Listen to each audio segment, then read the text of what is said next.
ببخشید رفت. میای بریم پیتزای گوشت و قارچ گیاهی بخوریم؟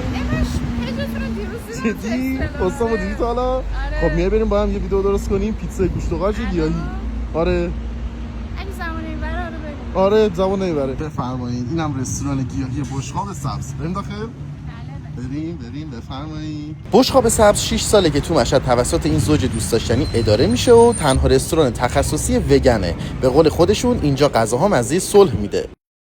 ببین اینجا انواع غذاها رو به صورت گیاهی دارن ولی محبوب تریناش یه دونه چیزبرگرشونه، یه دونه هم ساندویچ گوشت و قارچشونه که خیلی محبوبه. سینا جان این دوغمون هم دوغ غیر لبنیه، از شیر سویا درست شده و با سبزیجات معطر گرم میکس شده.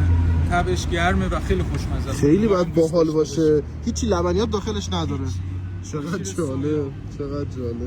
بفرمایید سینا جان ممنونم. چیزبرگر پیشمون هست. مرسی. یه سوال، الان این داخلش هیچی گوشت نداره؟ یعنی همش با سویاه؟ این از سویا تشکیل نشده، از جوانه گندم، قارچ و پروتئین حبوبات تشکیل شده. آها خیلی ممنونم. مرسی. جذاب که واسه این برگر هیچ حیوانی کشته نشده واقعا. حجمش هم زیاده واقعا.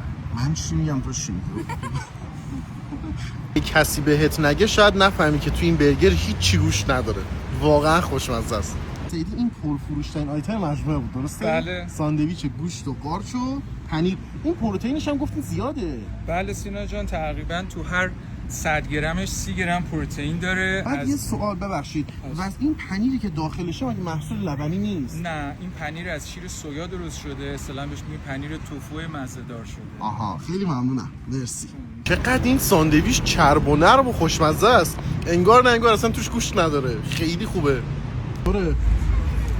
عالی. واقعا خوشمزه است. دوست دارم.